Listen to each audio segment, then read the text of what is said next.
Okay, the title of this part of the class is going to be dividing polynomials by monomials.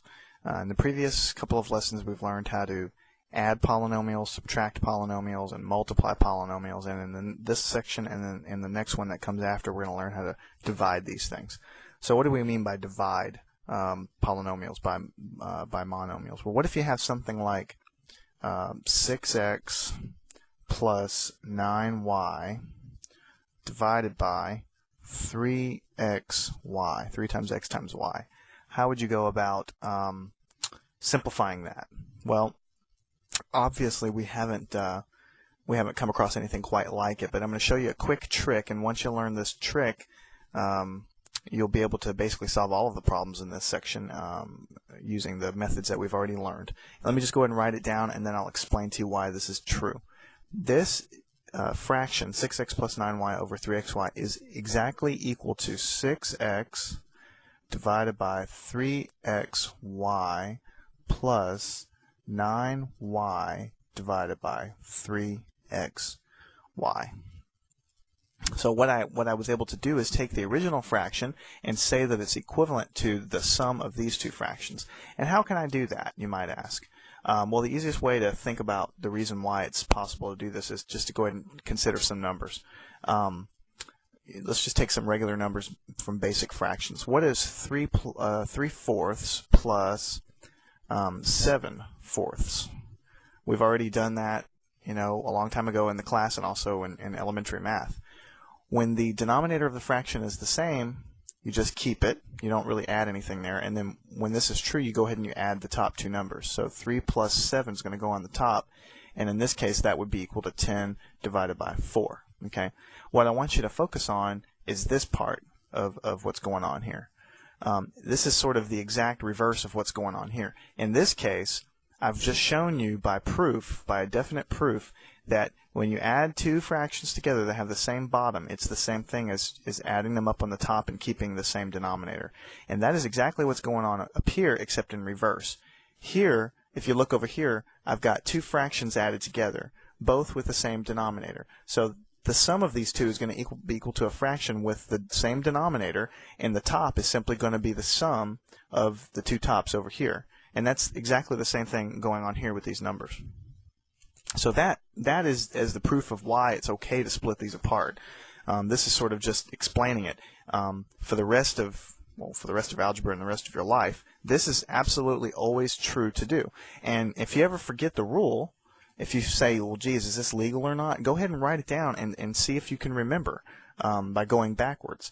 Go ahead and write it down and say, oh, well, if I add this fraction together, I'm going to get this one back again because the top plus the top gives me this, and the bottom stays the same. Now, why did we do that? The reason we did that is because we have already learned techniques for simplifying these fractions. So let's go ahead and do that. 6 divided by 3 is 2. Okay? In this fraction, I have an x on the top and an x on the bottom. So I can cancel this x with this x. They cancel each other. And they cancel each other because I can divide the top of this fraction and the bottom of this fraction both by x. So x divided by x is 1, x divided by x is 1, and so then it just sort of disappears. So 6 divided by 3 is 2, and the only thing left after these x's cancel is the y on the bottom. Okay? Similarly, we can go over here. 9 divided by 3 is simply 3, and here these y's just cancel because I have the same letter on the top as I do on the bottom. And the formal proof for the reason that I can get rid of them is I can divide the top by y, which would give me 1, and the bottom by y, which would give me 1. And so they're going to go away. And so then what I'm going to be left with is this x remains like that. So this fraction, the original one that I started off with, when you simplify it, is equal to this. And that is the answer to the problem. That is the answer when you divide those things together. So when you're dividing some polynomial by a monomial, pretty much that's going to be the general form of what's going on. Let's take another one. 5x minus 10y all divided by 25xy. and I want to simplify this. I'm going to use the same trick that I did before. I'm going to split this fraction up into two fractions. 5x over 25xy. And now it's got to be minus because there's a minus up here. 10y divided by 25xy. Just like that. So that's step one.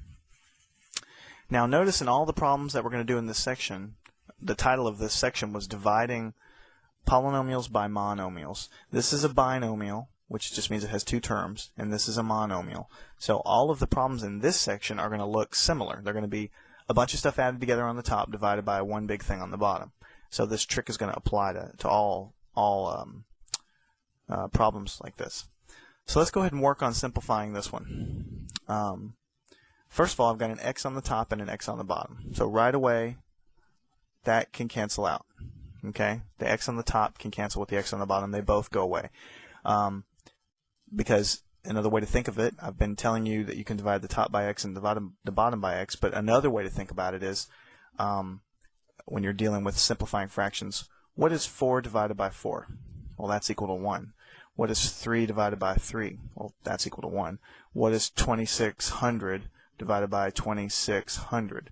Well, that's equal to 1. So what is x divided by x? Well, it's the same number on the top and the bottom, so it's going to be equal to 1. Because I have an x on the top divided by an x on the bottom, it just goes away. It doesn't really disappear, it's just that it's equal to 1. And because it's equal to 1, it kind of drops out. So that's another way to think of this. Okay? So, the x's cancel. And also, we can play with this 5 and this 25. Okay? 5 divided by 5 is 1. 25 divided by 5 is 5. Okay? So, what I'm left with is 1 over, I got a 5 here, and a y. That is what that fraction is equal to. And we can play similar games over here. I've got a y on the top and a y on the bottom. So this y cancels with that y. They just disappear. Okay? And it looks like 10 could be divisible by 5, and 25 can also be divisible by 5. So 10 divided by 5 is 2. 25 divided by 5 is 5. I'm dividing the top by 5 and the bottom by 5. So at the end, I keep my minus sign. The only thing I have left on the top is this 2. Everything else is canceled out. Put my fraction. On the bottom, all I have left is a 5x. 2 over 5x. So this original fraction is equal to this when you simplify it down. Okay? Let's try another. Let's say we have 3x squared plus 6y cubed, all divided by 3x squared y squared. Okay. Well, first I'm going to split this fraction up because I know I can do that. So that's going to be 3x squared over 3x squared y squared plus 6y cubed over 3x squared y squared. Okay? All I did was split the fraction up. Now I can start simplifying things. Okay? I got a 3 on the top and a 3 on the bottom. Anytime that happens where they have the same thing on the top and the same thing on the bottom, they can cancel. I have an x squared on the top and an x squared on the bottom. Again, I have exactly the same thing on the top and bottom. They can both cancel. So for this first fraction, the only thing I'm left with is 1 over y squared. Everything else is canceled out. On the right-hand side, okay, I can divide 6 by 3, and that's going to give me a 2. Okay. And over here, notice I have a y cubed on the top and a y squared on the bottom. So when I actually do this division here, if you remember back to dividing exponents, what I'm going to be left with is a 2y over x squared. That's the answer. The 2 comes because 6 divided by 3 is 2. The x squared hasn't changed. It just comes along for the ride. And the y is because when I have an exponent on the top, y cubed, and a y squared on the bottom, I simply subtract these exponents. And 3 minus 2 is 1. And that's how you arrive at the final answer. So this is the simplified form of that. That's it. Not too bad. So pretty much most of the problems that we're going to do are going to be,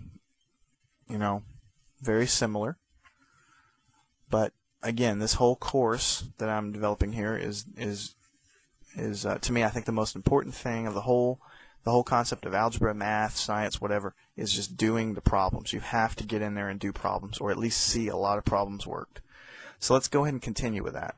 What if I have 15 a cubed b squared minus 10 a squared b cubed over 5a squared b squared? Okay.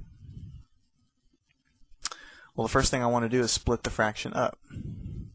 I can do that by saying 15a cubed b squared over 5a squared b squared minus, because there's a minus sign here, 10a squared b cubed over 5a squared b squared. Okay. So far, so good. Now let's work on simplifying these fractions. 15 divided by 5 is 3. Okay. I've got a b squared on the top and a b squared on the bottom, so they are both going to just disappear because they both divide out. And I have an a cubed on the top and then a squared on the bottom. So I'm going to cancel with all of these a squares, and I'm going to cancel that. So all I'm going to be left with is 3a and 3a. That's it for this fraction. The b squares go away. 15 divided by 5 gives me 3, and a cubed over a squared, 3 minus 2 is simply 1. So that's why I'm left with a to the 1 power. Put my minus sign. 10 divided by 5 is simply 2. A squared cancels out with a squared because it's the same thing on the top and the bottom. And then for the b's, what do? All I do is write b. 3 minus 2 gives me b to the first power, which is just simply b. And right here, this is the answer to that problem. Okay. And what if I had something like, slightly different than what we've been doing, 4x minus 2y plus 8z over 4xy. Well, this is a little bit different because in the top, I've got 3 terms. 1, 2, I've got 3 terms instead of 2. But the same principle applies. This is equal to 4x over 4xy minus 2y over 4xy plus 8z over 4xy. And you should be able to look at that and convince yourself that this is true, because if I had given you this as the problem and say, okay, simplify this or add all these fractions up, you would have looked and said, oh, they all have the same bottom thing here. So the final answer is going to be over 4xy, and the top is going to be just the sum of these, so 4x minus 2y plus 8z. Well, that's exactly what I have written there. So this is equivalent to this. Now to find the answer to the problem, let's start simplifying. I've got a 4 on the top and a 4 on the bottom, so they cancel. I've got an x on the top and an x on the bottom. They cancel.